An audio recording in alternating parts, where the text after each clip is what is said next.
টিকটকের ওপর নিষেধাজ্ঞার আশঙ্কা নিয়ে যুক্তরাষ্ট্রে চলছে ব্যাপক আলোচনা।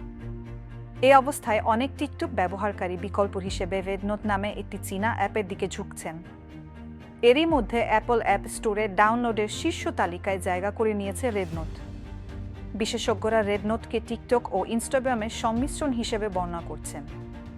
মাসিক প্রায় ৩০ কোটি ব্যবহারকারী নিয়ে জনপ্রিয় এই অ্যাপটি ম্যান্ডারিন ভাষাভাষী তরুণদের মাঝে আগে থেকেই পরিচিত। সম্প্রতি এটি যুক্তরাষ্ট্রের ব্যবহারকারীদের মধ্যেও জনপ্রিয় হয়ে উঠছে। সম্প্রতি মার্কিন কংগ্রেসের প্রতিনিধি পরিষদে টিকটকের বিরুদ্ধে বিল পাস হয়েছে। সেখানে বলা হয়েছে, যুক্তরাষ্ট্রের নিরাপত্তার স্বার্থে প্ল্যাটফর্মটি হয় বিক্রি করতে হবে, নয়তো এটি নিষিদ্ধ করা হবে। টিকটকের আইনজীবীরা এই পদক্ষেপকে বাকস্বাধীনতার লঙ্ঘন হিসেবে উল্লেখ করে আদালতের শরণাপন্ন হয়েছেন। টিকটকের পক্ষ থেকে জানানো হয়েছে, তারা যুক্তরাষ্ট্রের অংশীদারিত্ব বিক্রি করতে রাজি নয়। রেডনোট অ্যাপে এখন টিকটক রিফিউজি নামে একটি নতুন সম্প্রদায় গড়ে উঠেছে। সেখানে ব্যবহারকারীদের জন্য রেডনোটের নিয়মকানুন ও চীনা ভাষার প্রচলিত বাক্যাংশ শেখানো হচ্ছে। উটাহ রাজ্যের এক ক্যান্টিন কর্মী সারাহ ফদারিনহাম বলেন, আমার কাছে লুকানোর মতো কিছু নেই। চীন যদি আমার ডেটা চায়, তারা সেটা নিতে পারে।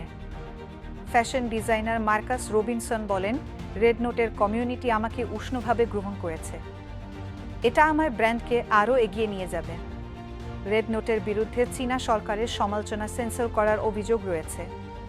তাইওয়ানের সরকারি কর্মকর্তাদের জন্য এটি নিষিদ্ধ করা হয়েছে।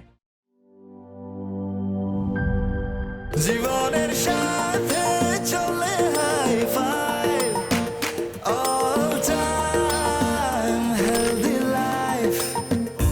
নিশ্চিন্তে খান, স্বাস্থ্যকর অল টাইম পান। All time healthy life.